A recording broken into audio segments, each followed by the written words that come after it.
Everybody's down. It's trying to do something different.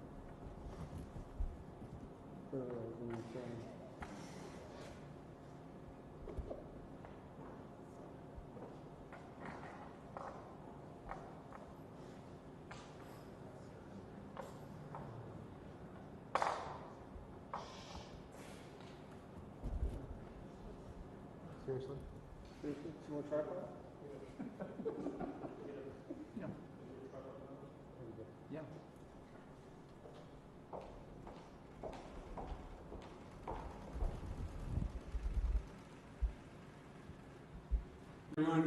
Earlier this week, I spoke with President Putin of Russia about the nature of our relationship, the relationship between our two countries.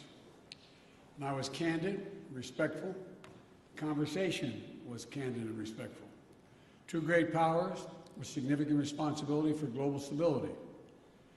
And President Putin and I have had a significant responsibility to steward that relationship. I take that responsibility very seriously, as I'm sure he does. Russia and Americans are both proud and patriotic people. And I believe the Russian people, like the American people, are invested in a peaceful and secure future of our world. During the campaign for the presidency, I was unequivocal that if I was elected president, I would respond to any attempt to influence our elections, the last election, and because elections are sacred. They're sovereign undertakings, and they're an expression of the will of the American people. And we cannot allow a foreign power to interfere in our democratic process with impunity. And I told them if it turned out that they invest, as I thought, that there was engagement in our elections, that I'd respond. Later, during the transition, as we learned more about the SolarWinds cyber intrusion, I made clear that I would respond once we determined who had, in fact, conducted a hack on the scope and scale that occurred. When President Putin called me in January after I was sworn in to congratulate me, I told him that my administration would be looking very carefully, now that we had access to all the data, and at the issues to assess Russia's role, and then determine what response we would make. When we spoke again this week, I told him that we would shortly be responding in a measured and a proportionate way because we had concluded that they had interfered in the election and SolarWinds was totally inappropriate. Today, I've approved several steps, including expulsion of several Russian officials as a consequence of their actions. I've also signed an executive order authorizing new measures, including sanctions to address specific harmful actions that Russia has taken against U.S. interests. I was clear with President Putin that we could have gone further, but I chose not to do so. I chose to be proportionate. The United States is not looking to kick off a cycle of escalation and conflict with Russia. We want a stable, predictable relationship. If Russia continues to interfere with our democracy, I'm prepared to take further actions to respond.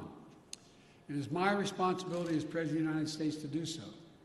But throughout our long history of competition, our two countries have been able to find ways to manage tensions and to keep them from escalating out of control. There are also areas where Russia and the United States can and should work together. For example, in the earliest days of my administration, we were able to move quickly to extend for 5 years the New START Treaty and maintain that key element of nuclear stability between our nations. That was in the interest of the United States, of Russia, and quite frankly of the world. And we got it done. When I spoke to President Putin, I expressed my belief that communication between the two of us personally and directly was to be essential in moving forward to a more effective relationship, and he agreed on that point. To that end, I propose that we meet in person this summer in Europe for a summit to address a range of issues facing both of our countries. Our teams are discussing that possibility right now. And out of that summit, were it to occur, and I believe it will, the United States and Russia could launch a strategic stability dialogue to pursue cooperation in arms control and security. We can address critical global challenges that require Russia and the United States to work together, including reining in nuclear threats from Iran and North Korea, ending this pandemic globally, and meeting the existential crisis of climate change. I also made clear to President Putin that the United States is unwavering in our support of our allies and partners in Europe.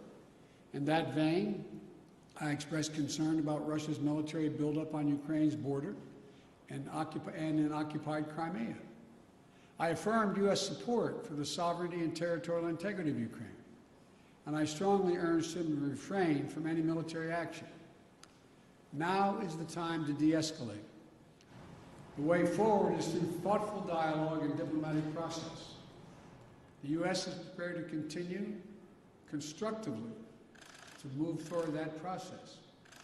My bottom line is this: where there's an interest in the United States to work with Russia, we should and we will.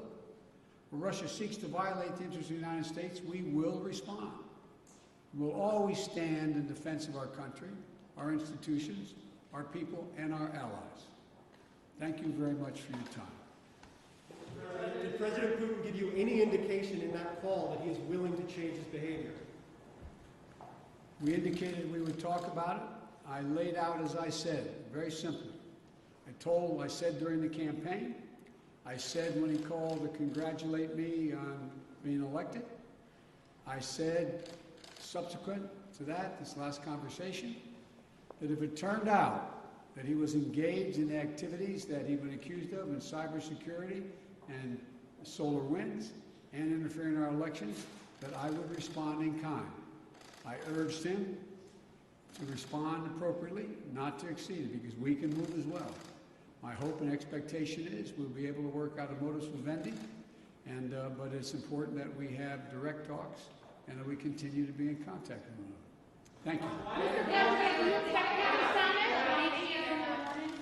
Pardon me? Why not Nord Stream? Why did you keep going with the sanctions on Nord Stream 2, Mr. President?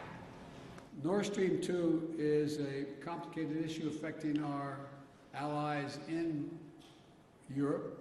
I've been opposed to Nord Stream 2 for a long time, from the beginning when I was out of office and even before office, before I left office as vice president.